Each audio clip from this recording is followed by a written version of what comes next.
What's up, my people? Normally when I make these videos, I try to bring awareness and understanding to the black community. I make it a point to teach the strong brothers amongst us some of the most impertinent things that we need to undertake in order to establish some type of equilibrium within the international community. So, I bring you news up out of Russia. I bring you news up out of South Africa or Africa itself. I bring you news about BRICS. I bring you news about, the war in Ukraine, the war in Gaza. Both these wars right here are going to fundamentally reestablish relations on the world scene. But today, I'm not going to do that. Because today I am in mourning. I keep going through this. If you know my history, then you will begin to understand that I have lived a very violent and bloody history. I have had 10 of my closest comrades killed on the streets of Oakland, California. 10 of my closest comrades killed. So today, that's what I'm going to talk about. And like I say, I'm not myself. I'm angry. I'm sad. I'm hurt. I'm in mourning. So I'm going to tell you about my 11th comrade that was killed on the streets of Memphis last night. So last night, we had an incident in the city of Memphis, and someone who I grew to respect, someone who I grew to admire, was murdered last night on the streets of Memphis.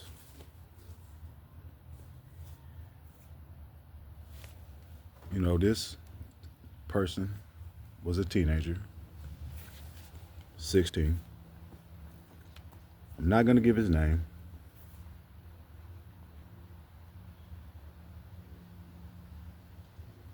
But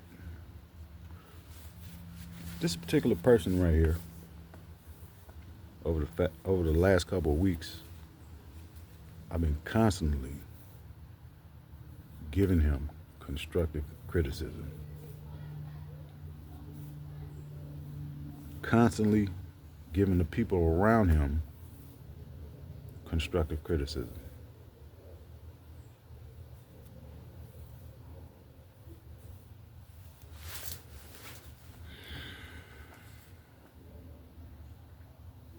This particular person right here, like I say, he's 16.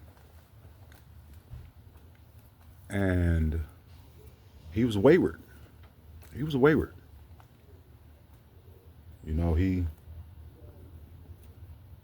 He was wayward. He didn't go to school. He, like myself, I went to prison when I was 15. And from 15 to 25, I spent my time inside the California Youth Authority and the California Department of Corrections. And then after I was released in 1998, my particular situation got worse, worse, worse, worse, and worse. So, every now and then I'll run into a youngster and I'll take an affinity toward them because the current path that they are or were on was a path that I had traveled many times.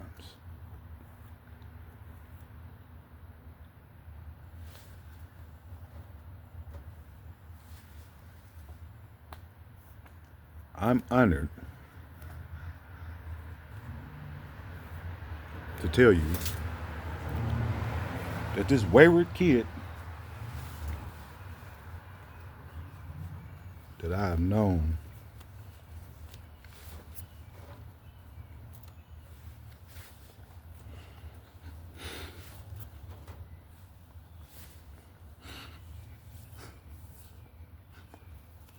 less than 3 months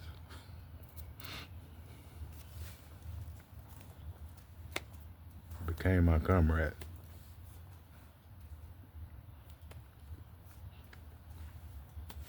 But he was killed last night.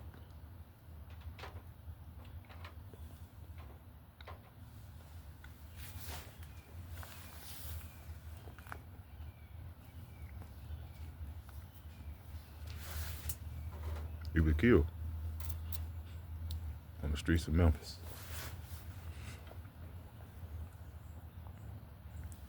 I'm not gonna play the blame game, none of that shit. Right? But I had as of late, I've become very close to this youngster.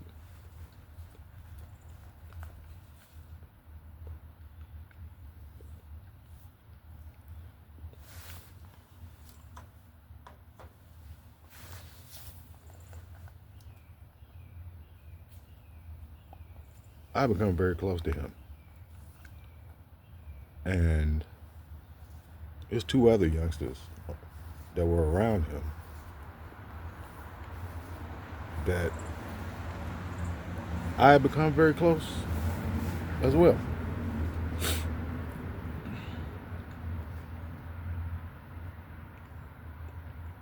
All 3 are wayward.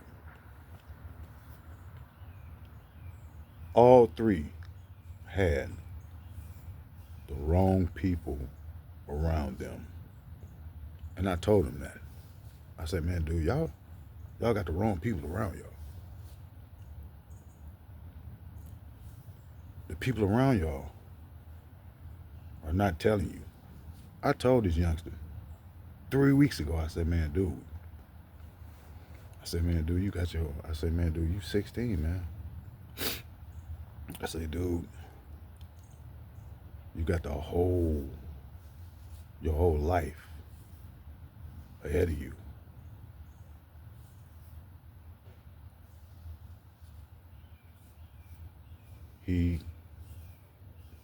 I can't say that he didn't listen. I can't say that because, I'm very intuitive. And, these last couple of weeks, him and I, we got very close. Got very close these last couple of weeks. And, he would come to me with a problem, and I would try to give him the most analytical, and I tried to get him to think more critically.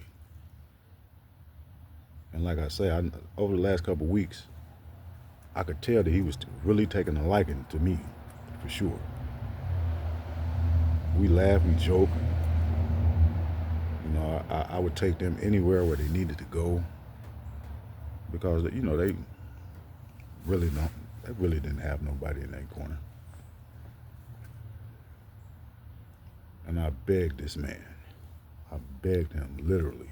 I begged him. I say, look, man, you need to get back in school.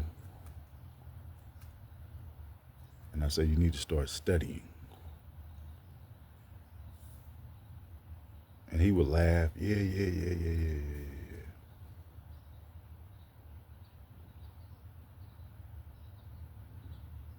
And I kept telling him, I say, man, look, man. I say, man, dude, you are a man. See, I went to prison when I was 15, man. So I looked at him, of course, as a kid, but in my own anecdotal experience, he was a man.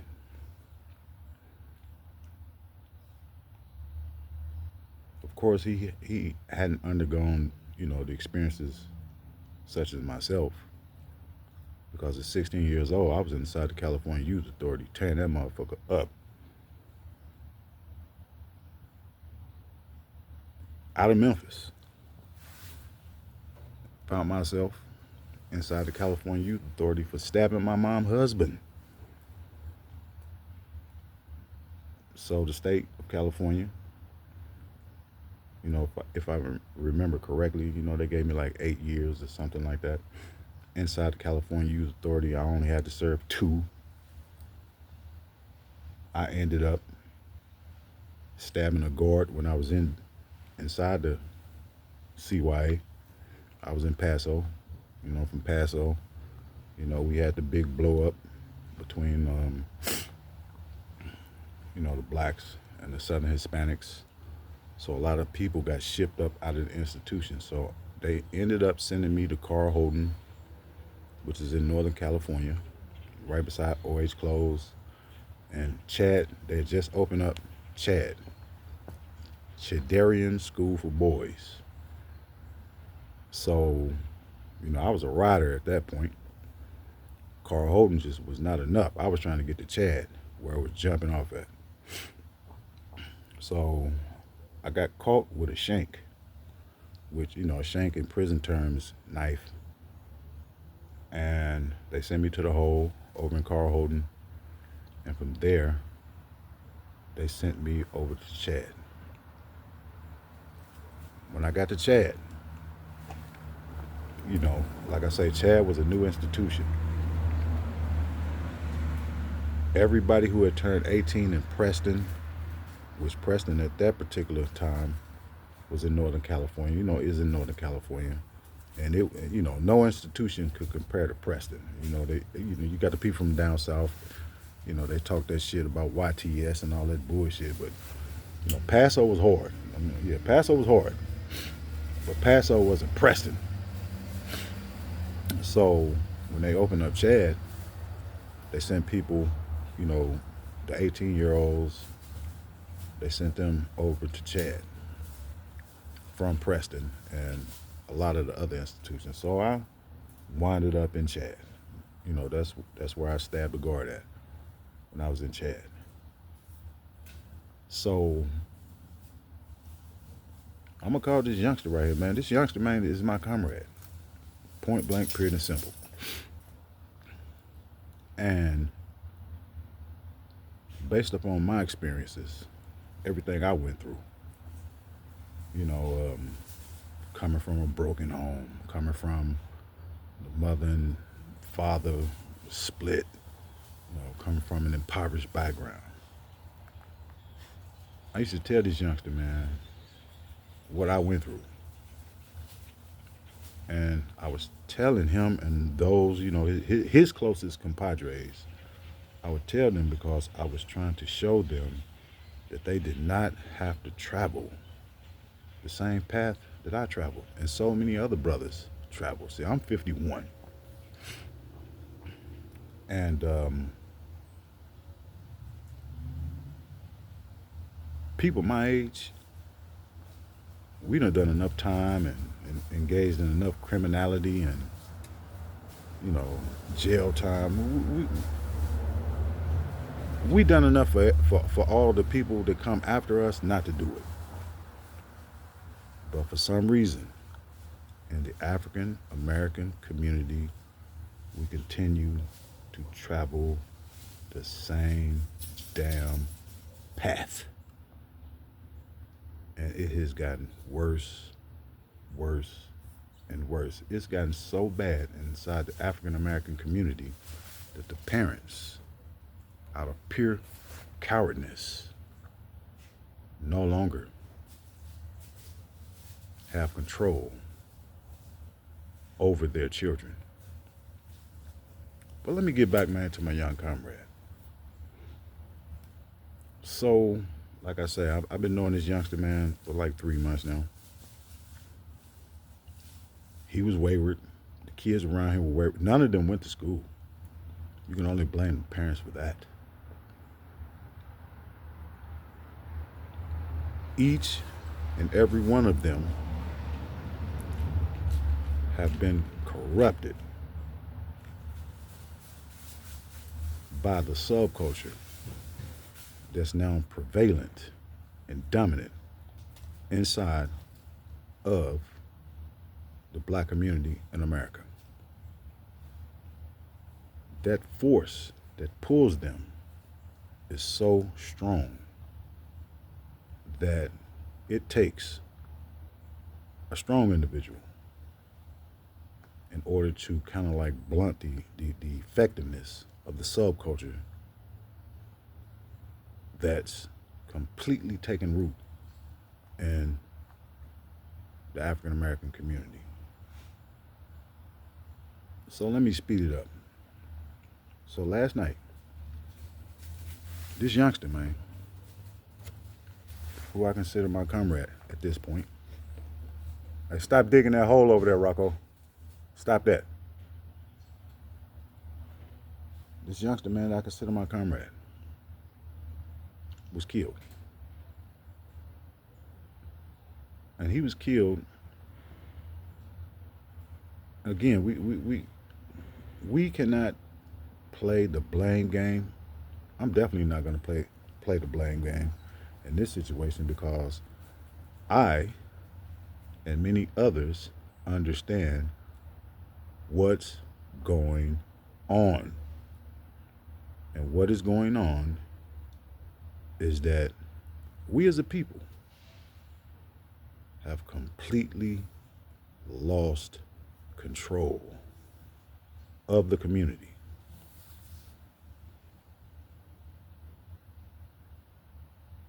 With that being said,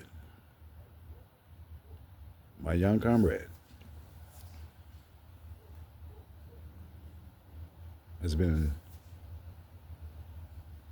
he's no longer with us.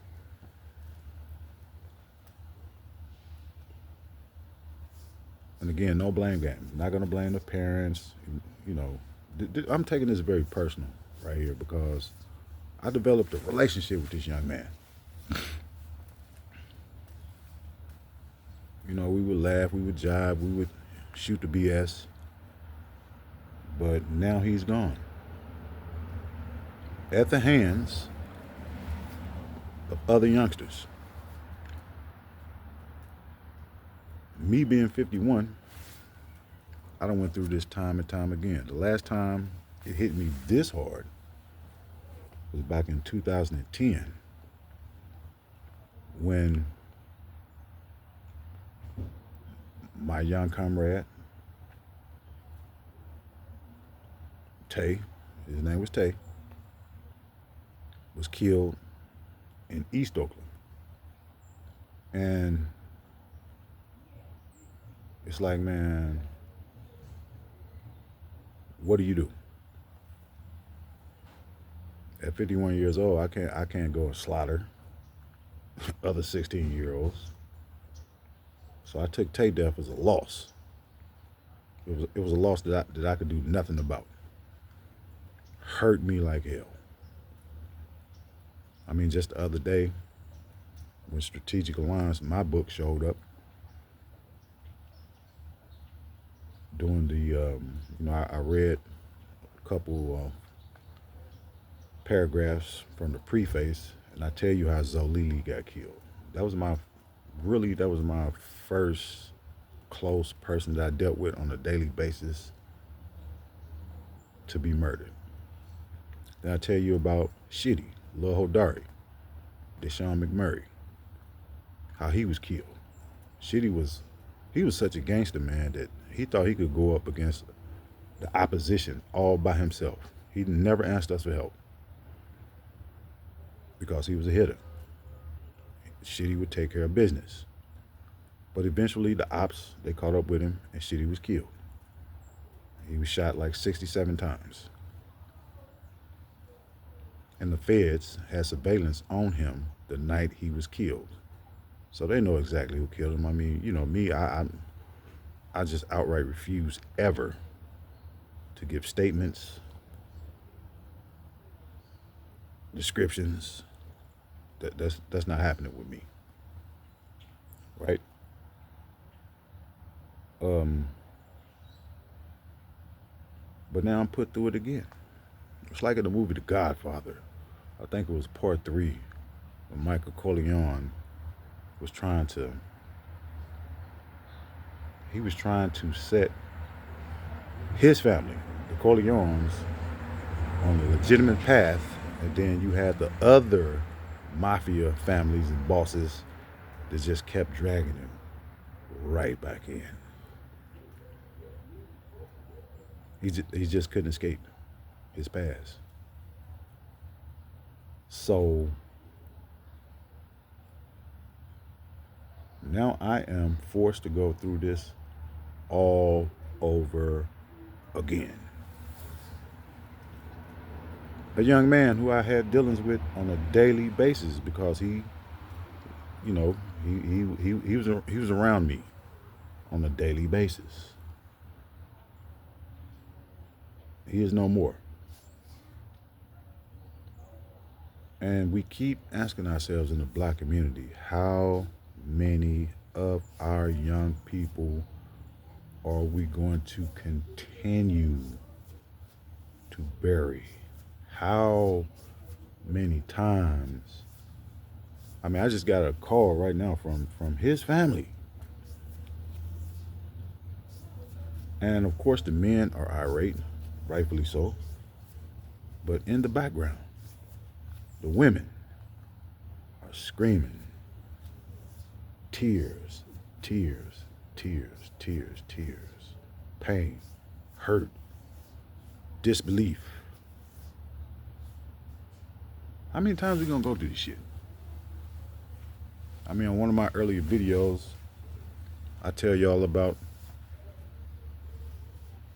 what some of the, you know, the Crips are trying to do down in Los Angeles, man. You got the people my age who, you know, they done went through the spiral of violence and contributed to the spiral of violence. Me, myself, I got a heavy hand in the violence in the black community, so, you know.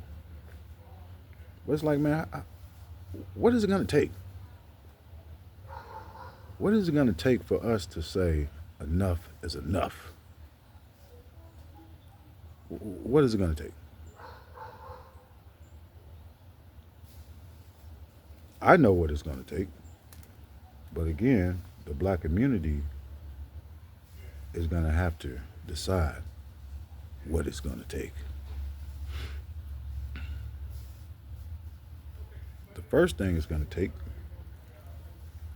is that, man, we got to start talking to our young people, man, from the cradle. We got to start talking to them from the cradle. You know, no more just allowing them to evolve within the dynamics of their own volition. We got to take responsibility for what's going on. I don't have any kids. If I did have kids, then, you know, I know that I would try to set a precedent. I would try to formulate the dynamics of which will lead them in another direction. But what is it going to take, man? I mean, how many of our people are we going to, young people, because the old people like myself, I mean, once we get past a certain age, we really not dying. It's our younger people dying, man. And every now and then, a 16, 14-year-old will get knocked off. What's it going to take?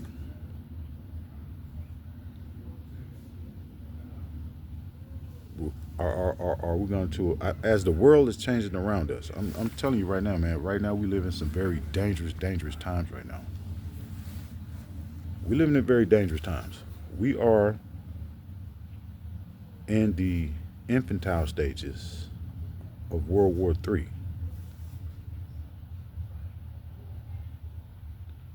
We are in the infantile stages of multipolarism developing as an accepted world concept amongst nations of people who have been colonized, dominated, exploited, and had genocide waged against them by powers of the West. The world is saying no more. But what is the black community in America going to do? That's something y'all have to decide. What are y'all going to do? I mean, I'm never going to forget this young man. And again, I'm honored to embrace him as a comrade. He, in my mind, will forever be a member of the Warriors Den. But the pain of his loss will be felt for many, many, many years. Many, many, many years.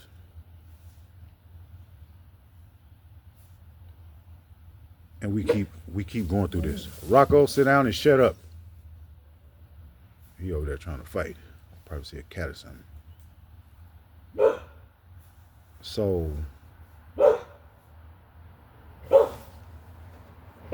this is for black men. If we want to stop burying our sons and daughters, you're going to have to step up to the plate, man. You're going to have to step up hard.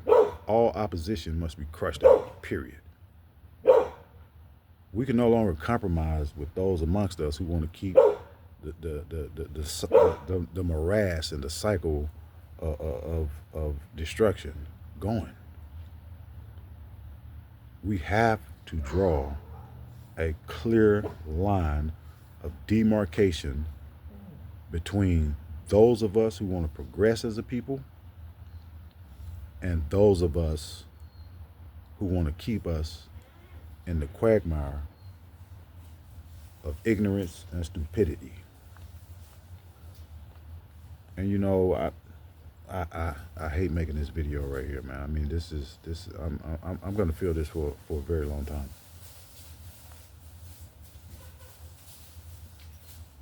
Because this is something that could have been avoided. I know it could have been avoided, especially in amongst the elements that I've been around. It could have been avoided, man. But people allowed for these young kids, and I can take some of the responsibility too. People allowed them to just do what the fuck they wanted to do. And as a result, we finna bury down here in Memphis, man. We finna bury a young man who had a very attractive, handsome young man. He was handsome. He had been going through some issues lately with someone who he called his quote unquote girlfriend and all this stuff. And I told him, I said, man, look, you need to dump her immediately. When somebody disrespect you in the way you've been disrespected, get away from them. Dump them immediately. He couldn't do it. He could not do it. He was so in love. And hell, I've been in love too. It's been a long time since I've been in love, but man, when someone is in love, you give them the advice and you hope they listen to it and you don't apply pressure tactics and negative criticism when they don't listen to you, because he was young, dude. And like I say, man, I don't like making this video right here. Um, I'm gonna tell his family he had potential. I told him. I kept telling him the potential. I kept telling him about the new world, the emerging new world order. I kept telling him, but he just, the pull of the sub culture was just so great on him and those around him that the magnetic pull just was it was just too great for myself. And I'm gonna say this again, I don't give a fuck who cares or not. He had all the wrong people around him, allowing him to do what the fuck he wanted to do. He had all the wrong people around him. And I ain't gonna mention no names, but the motherfuckers who he had around him, they know. Now they trying to deflect. Like they in shock. What the fuck you think was gonna happen to this dude, man? I kept telling you motherfuckers, man, I had some heated conversations with these motherfuckers saying, man, dude, man, y'all need to stop this and stop that. Niggas didn't fucking listen. And yeah, I call them niggas because that's what the fuck they are. It's fucking low class ass motherfucking niggas. So now he fucking gone. And now you motherfuckers ain't got shit to do right now but fucking reflect. Try to escape your own motherfucking responsibility for his fucking demise. You knew exactly what the fuck him and them youngsters around him was fucking doing. And I kept telling you motherfuckers, and now he gone. I'll make some more videos, but today I'm just not in the mood. Black men, you got to stand up. This right here hits close to home with me because, like I say, he was a youngster, man. Man was 16 years old. Didn't fucking live to see 17, 18. Didn't live to get his life back on track. Didn't live to get back in school. Didn't live to get a fucking trade like I was telling him. I say, man, dude, if you don't go to college, because college is for everyone, at least get a fucking trade. I'm sharing information with this man every day, while some of them other fucking coon-ass bootlicking niggas around him weren't saying shit. As they saw this motherfucking youngster, man, driving what little fucking life he had, drove it into the fucking ground. So yeah, I'm fucking pissed off.